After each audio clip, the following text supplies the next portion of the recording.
कहानी की शुरुआत होती है सन 1400 में, जब तुर्कियों ने रोमानिया पर हमला कर दिया था, जिससे सारा ईसाई धर्म खत्म होने वाला था। तभी ट्रांसवेनिया के एक किंग ने तुर्कियों के खिलाफ अपनी आवाज उठाई, जिसका नाम ड्रैकुला था। ड्रैकुला अपनी वाइफ एलिजाबेथ से दुनिया में सबसे ज्यादा प्यार करता था। उसकी सुरक्षा के लिए ड्रैकुला उसे महल में छोड़कर खुद जंग में चला जाता है। जंग में जब तुर्की हारने लगते हैं तो वो गुस्से में एलिजाबेथ को एक खत लिखते हैं, झूठा खत, जिसमें लिखा होता है कि ड्रैकुला जंग में मारा गया। खत पढ़कर एलिजाबेथ सदमे में आ जाती है और वो किले से कूदकर नीचे नदी में अपनी जान दे देती है। एलिजाबेथ की मौत की खबर सुनकर ड्रैकुला जंग से वापस आता है और उसे मरा देखकर पागल होने लगता है। उसके पास खड़े चर्च के फादर उसे बोलते हैं कि एलिजाबेथ ने खुदकुशी की है, परमेश्वर उसे कभी माफ नहीं करेगा, उसकी आत्मा हमेशा तड़पती रहेगी, उसको शांति नहीं मिलेगी। यह सुनकर ड्रैकुला गुस्से में आता है और अपनी तलवार निकालकर क्रॉस के बीच में मारता है, जिससे क्रॉस में से खून निकलने लगता है। ड्रैकुला वो खून पीता है और बोलता है, अब से वो शैतान बनेगा, वो कभी नहीं मरेगा, वो अमर है और उसका काम आज के बाद इंसानों का खून पीना है। आगे हम देखते हैं 400 साल बाद लंदन सिटी, जहां रेंटफील्ड नाम का एक प्रॉपर्टी डीलर जब से ट्रांसवेलिया होकर आया होता है, तब से वो पागल हो जाता है, जो कीड़े और मक्खियों का खून पीता है, जिसका इलाज जैक नाम का एक डॉक्टर पागल खाने में करता है। आगे हम देखते हैं रेंटफील्ड की जगह उसके बॉस ने एक नया प्रॉपर्टी डीलर रखा है, जिसका नाम जॉनथन है। जॉनथन का बॉस उसे ट्रांसवेनिया जाने को बोलता है, क्योंकि उसका क्लाइंट काउंट ड्रैकुला लंदन में अलग अलग जगह प्रॉपर्टी खरीदना चाहता है। जॉनथन का बॉस उसे बोलता है कि ये बहुत बड़ी डील है, इसे अच्छे से करना, इसके बाद तुम्हारी जिंदगी बदल जाएगी। उसके बाद जॉनथन अपनी फियांसे मीना से मिलने आता है और उसे अपने ट्रांसवेनिया जाने के बारे में बताता है। बोलता है वहां से आने के बाद हम शादी कर लेंगे। फिर वो ट्रांसवेनिया की ओर निकल पड़ता है। उसे एक खत मिलता है जिसमें लिखा होता है, ट्रांसवेनिया पहुंचने के बाद तुम्हें मेरी बग्गी लेने आएगी। वो वहां पहुंच जाता है। उसे एक अनजान लड़की एक क्रॉस देती है। फिर उसे ड्रैकुला द्वारा भेजी गई बग्गी लेने आती है। वो ड्रैकुला के किले में पहुंच जाता है। दरवाजे पर ड्रैकुला खुद उसको लेने आता है। अंदर जाने के बाद ड्रैकुला उसे खाना ऑफर करता है। उसके बाद वो प्रॉपर्टी के पेपर साइन करते हैं। तभी उसकी नज़र मीना की तस्वीर पर जाती है, जिसे देख उसे अपनी बीवी एलिजाबेथ की याद आती है, क्योंकि एलिजाबेथ का नया जन्म मीना के रूप में होता है। फिर ड्रैकुला जॉनथन को कहता है वो अपनी फियांसे को चिट्ठी लिखे कि वो एक महीना यहाँ ट्रांसवेनिया में रहेगा। जॉनथन उसे मना करना चाहता है, पर ड्रैकुला की आंखों में देखकर वो डर जाता है और चिट्ठी लिखने के लिए राजी हो जाता है। वहीं दूसरी ओर मीना जॉनथन के बाद काफी अकेलापन महसूस करती है, जिसलिए वो अपनी एक अमीर दोस्त लूसी के पास आकर रहने लगती है। लूसी बहुत खूबसूरत होती है, जो अपने पीछे लड़के घुमाती है और हर रोज पार्टी करना उसका शौक है। दूसरी ओर हम देखते हैं जॉनथन शेव कर रहा होता है। तभी उसकी गर्दन पर कट लग जाता है और खून निकलने लगता है। खून की खुशबू सूंघते ही ड्रैकुला वहां आ जाता है और बड़ी होशियारी से शेव ब्लेड से खून को चाट लेता है। तभी वो जॉनथन को काटने ही लगता है कि उसके गले में ड्रैकुला क्रॉस देख लेता है और उसे बोलता है, तुम्हें ऐसी चीजों पर यकीन नहीं करना चाहिए। ड्रैकुला का ये रवैया देखकर जॉनथन को डर लगने लगता है और ड्रैकुला वहां से चला जाता है। और जॉनथन खिड़की के बाहर आकर देखता है तो ड्रैकुला छिपकली की तरह दीवार से चिपका होता है, जिसे देख जॉनथन समझ जाता है कि ड्रैकुला इंसान नहीं है और उसको समझ आता है कि वो वहां फंस चुका है। जॉनथन वहां से निकलने के लिए अपने कमरे से बाहर निकलता है और बाहर जाने का रास्ता ढूंढता है। तभी वो एक रूम में पहुंचता है, जहां 3 फीमेल खून पीने वाली वैम्पायर उसे पकड़ लेती है और बहुत प्यार से उसका खून पीने लगती है। तभी वहां ड्रैकुला आ जाता है और उनको बोलता है, ये मेरा शिकार है। आगे हम देखते हैं ड्रैकुला के नौकर लकड़ी के बक्सों में मिट्टी को भरकर लंदन भेजने की तैयारी करते हैं, जिसमें वो ड्रैकुला को लंदन ले जा सकें। फिर वो एक शिप से लंदन पहुंच जाते हैं।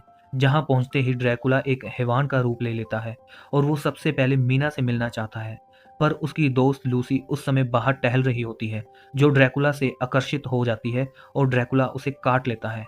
उसी समय मीना वहां आ जाती है, जिसे देख ड्रैकुला वहां छिप जाता है और मीना उसे उठाकर अंदर ले जाती है।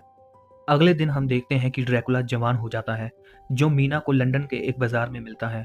खुद को ड्रैकुला एक राजकुमार कहकर मीना से इंट्रोड्यूस करवाता है और बोलता है कि मैं यहाँ नया हूँ, क्या आप मुझे लंदन घुमाएंगी। उसके बाद मीना उसको सिनेमा दिखाने ले जाती है। ड्रैकुला मौका पाते ही मीना को काटने ही वाला होता है, पर उसको अपनी वाइफ की याद आ जाती है और वो उसे काटता नहीं। दूसरी ओर लूसी की हेल्थ खराब होने लगती है। उसका इलाज डॉक्टर जैक कर रहे होते हैं, जो लूसी का एक्स बॉयफ्रेंड भी है। लूसी की शादी ऑर्थर से होने वाली होती है। ऑर्थर बोलता है कि जितना मर्जी खर्च हो जाए वो लूसी को ठीक कर दे।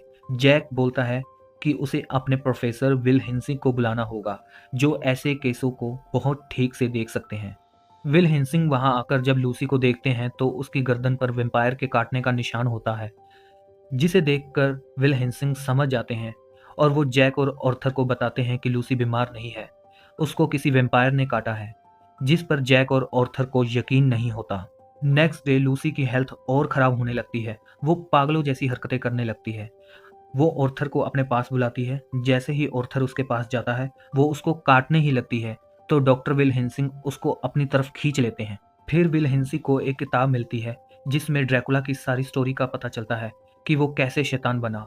उसको यकीन हो जाता है कि लूसी की ये हालत का जिम्मेदार ड्रैकुला ही है और मीना ड्रैकुला से बार बार मिलने लगती है। मीना अब ड्रैकुला को पसंद करने लगती है। एक मीटिंग के दौरान मीना बताती है कि उसे बचपन से एक ख्वाब आता है जिसमें वो एक लड़की को किले से नदी में गिरते हुए देखती है और जिसकी शक्ल हूबहू मुझ जैसी है। ड्रैकुला को समझ आती है कि मीना को उसकी पुरानी जिंदगी याद आ रही है और वो उसको उसकी पुरानी जिंदगी के बारे में और बातें बताता है। आगे हम देखते हैं जॉनथन उन 3 फीमेल वैम्पायर के पास फंसा होता है जिनके पास ड्रैकुला उसे छोड़कर जाता है। एक रात को वो आंख बचाकर किले से नदी में कूद जाता है और बचते हुए एक चर्च के पास पहुंच जाता है और वहां की नन जॉनथन की मलहम पट्टी करती है और मीना को चिट्ठी लिखती है कि वो हमारे पास है। जॉनथन को वो वहां से ले जा सकती है और जॉनथन चाहता है कि वो वहीं उसी चर्च में दोनों शादी कर लें।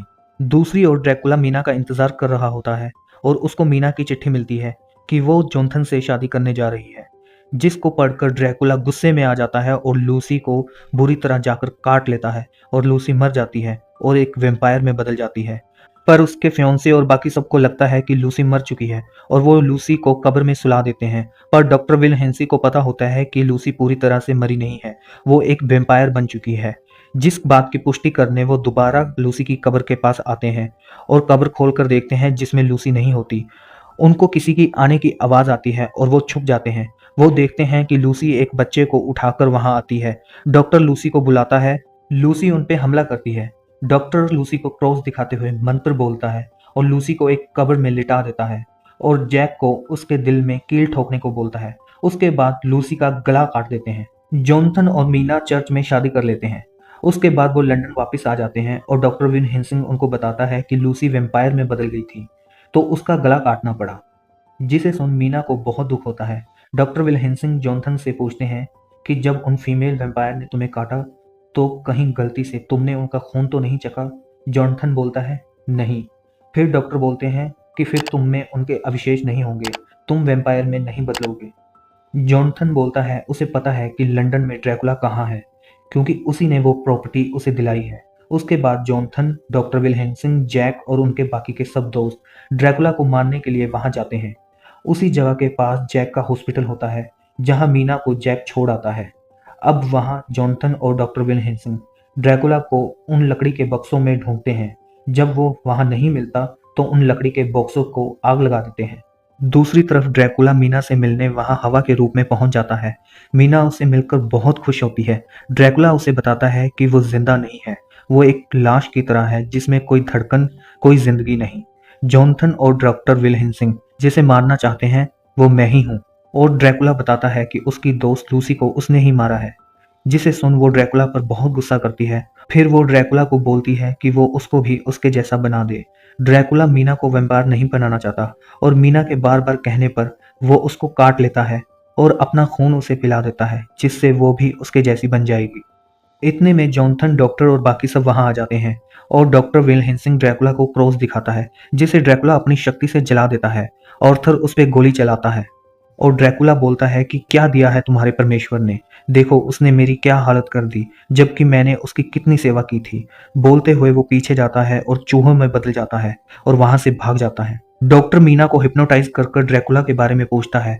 वो बताती है कि वो अपने महल वापस जा रहा है दोबारा शक्तिशाली होने के लिए। गोली लगने की वजह से वो कमजोर हो गया है।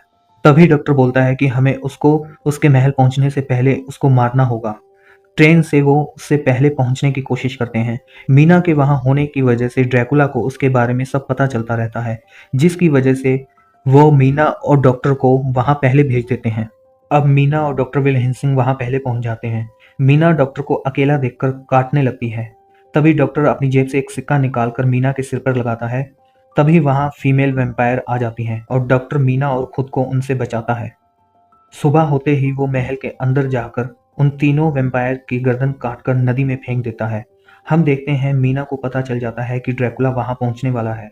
पीछे उसके जॉनथन और उसके साथी ड्रैकुला पर हमला करते हैं और शाम होने वाली होती है। मीना अपनी शक्ति से सूरज को ढक देती है, जिससे सूरज की रोशनी धरती पर ना आ सके। जिसके बाद ड्रैकुला महल के पास पहुंचते ही लकड़ी के बक्सों से निकल आता है। तभी जैक ड्रैकुला के गले पर एक कट लगा देता है और जॉनथन उसके सीने में तलवार घुसा देता है। इसी बीच मीना जॉनथन के ऊपर बंदूक तान देती है, जो ड्रैकुला को बचाना चाहती है। जॉनथन के दोस्त उस पर हमला करने लगते हैं।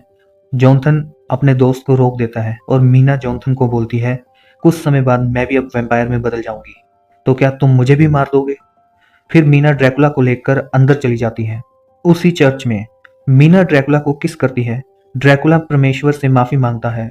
फिर ड्रैकुला अपने पुराने रूप में आ जाता है और वो मीना को खुद को आजाद करने के लिए कहता है। मीना रोते हुए उसके सीने में वो तलवार पूरी घुसा देती है, उसकी गर्दन काट देती है। फिर हम देखते हैं मीना से उसका असर खत्म हो जाता है। मीना बाहर आकर जॉनथन के साथ वापस लंदन चली जाती है। कहानी यहीं खत्म हो जाती है। आपको ये फिल्म की स्टोरी कैसी लगी, कमेंट कर जरूर बताएं। मिलते हैं अगली वीडियो में। धन्यवाद।